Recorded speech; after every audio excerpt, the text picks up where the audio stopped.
Quebec, Quebec, Quebec, Quebec, Quebec. Let's just jump right back and go quickly through Quebec. What do we know about Quebec? We start with Quebec during World War I, and we talked about Quebec not really being into the war.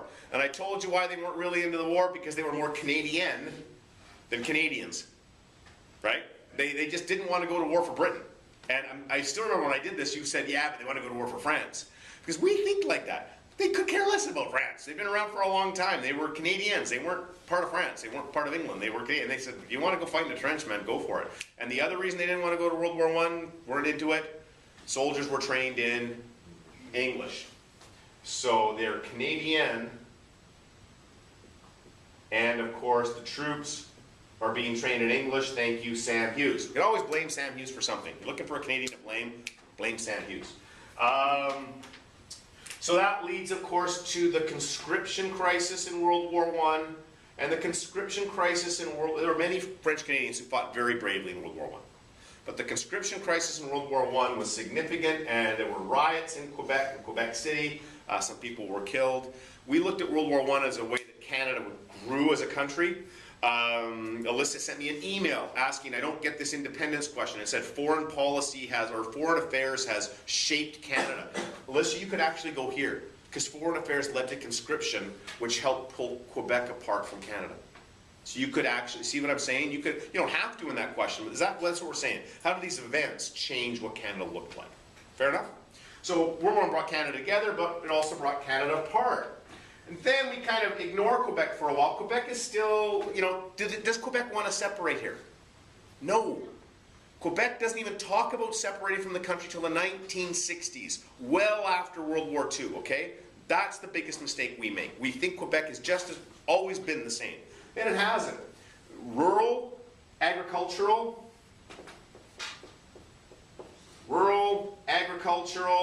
and the money is with the English in the cities.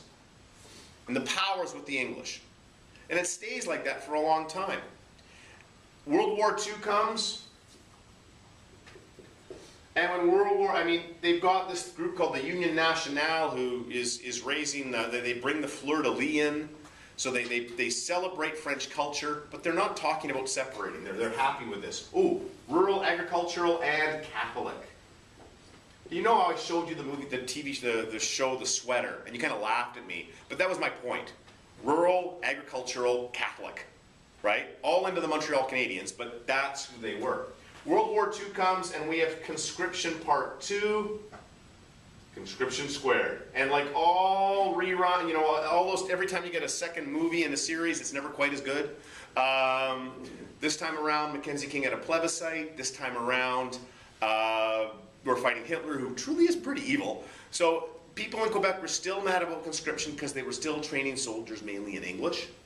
Other than, what is it called? What's the 22nd Regiment? Oh, the Bandus. The Bandus, which is the French regiment.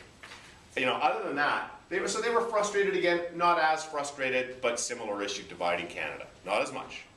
Now we get to the 1950s, and it was a time we called the Great Darkness. I always like that, the Great Darkness. And if they want to be jerks, if we're prepping for a provincial exam, and we are, they'll ask us about Maurice Duplessis. And Duplessis was this really corrupt politician who was the premier of Quebec, and he held Quebec by the throat.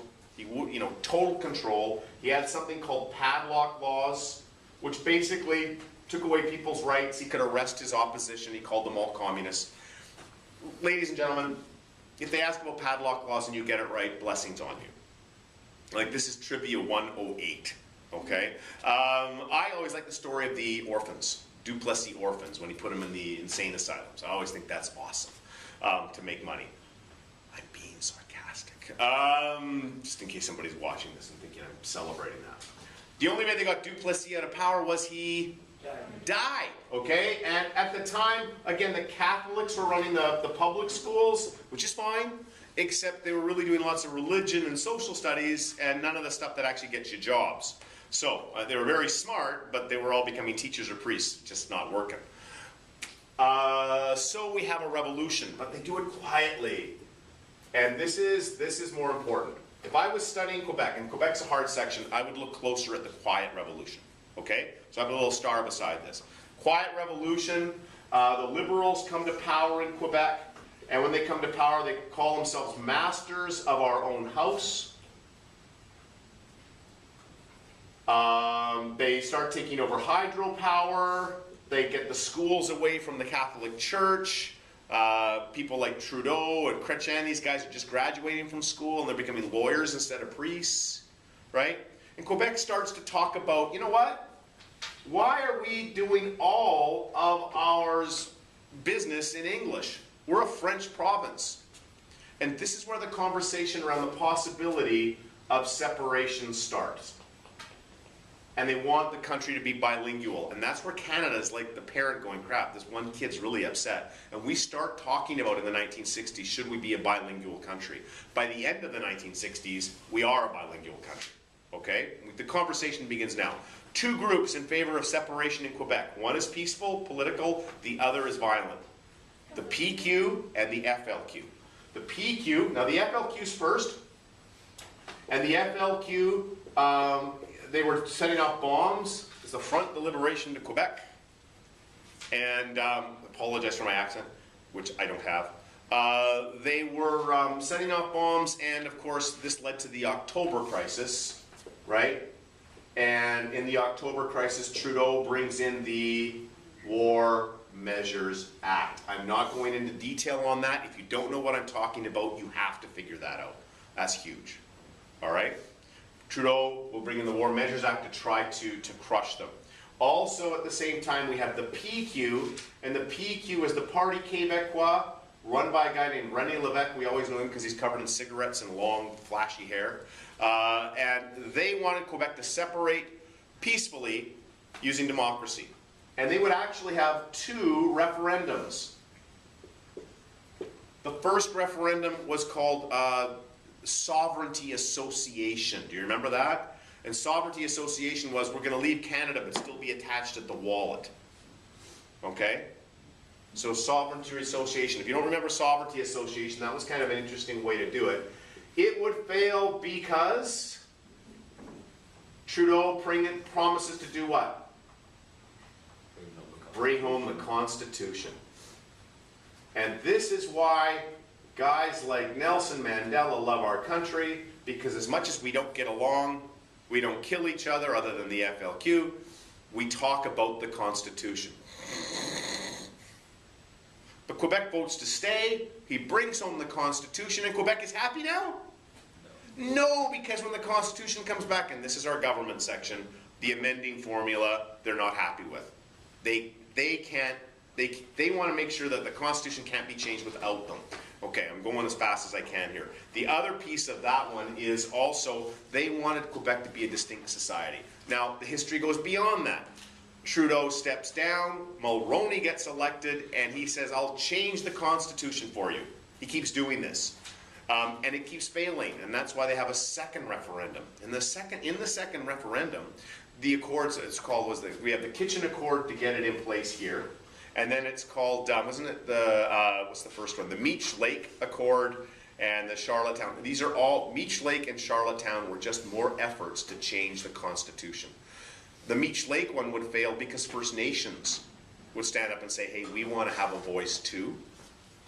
And Charlottetown would fail, well, because Trudeau came out of hiding and said, you're giving away too much power to the provinces, and people voted it down. Okay? This is, if I was studying up, I think, you know, that if you've got that, if you understand those big ideas, I would come down and say, Quebec has struggled within Canada all along, but as they became more aware of themselves and more powerful, they said, hey, you know what, we need more rights in this country, we want to separate. Recently, though, the idea of Quebec separating has really thinned out. There's some people in Quebec, maybe 20%, maybe even a third, who like the idea of an independent Quebec. But most of Quebec is happy to stay. And how did I show it to you? The national anthem when the Montreal Canadiens were playing in the Stanley Cup. I showed you that video. You're like going, wow, you know, like this does not look like the province we picture it. All right, there's a lot. Let's just jump over to the last two things very quick. Okay, what? Bill 22. Oh, Bill 22, Bill 101. Thank you for asking. The two bills I would put under the PQ, don't go anywhere. The two bills, Bill 22 was a bill saying that French was the official language of business in Quebec. Hundreds of thousands of Quebec French Canadians left. And then Bill 101 is the second law, and I'm spelling 101 wrong. Bill 101 is the second law, and it had the sign law as part of it, right? Immigrants moving to Quebec had to study in French in school, and the sign law is very controversial. You know what I mean? All the signs had to be in French. We're going to do two very quick things on regionalism. We always talk that Quebec's the only province that wanted to leave, and I point out to you that Alberta wanted to leave at one point, and they still might. If we won't build their pipelines, it'll stir up, right? So right now, this is called the National Energy Program. I think it's program or policy. Anyways, and this is Trudeau brought it in because he looked and he said, you know what? The price of oil and gas had exploded. Alberta's doing great. The rest of the country's struggling. I want to make this more balanced. By the way, there was a news article this weekend that said it's the same thing happening right now. Alberta and Saskatchewan are gaining all kinds of wealth. The rest of the country is struggling underneath the costs of gas, and some people are suggesting that regional disparity is a problem. So that was one piece. We remember that picture of Trudeau with the big bat, and there's a guy with a white cowboy hat and a big wallet, probably Alberta. And the other is the cod fishery collapse in Newfoundland. You know, that really destroyed a way of life there, and many people in Newfoundland felt the federal government had mismanaged that or closed it either too early or too late. And we're very angry about that. So that's just, I threw this in, that the idea that Canada comes together, being multicultural, but is also divided by things. We all right? That took longer than I thought. Dang. All right, muffins are here. You missed muffins tomorrow morning. Government.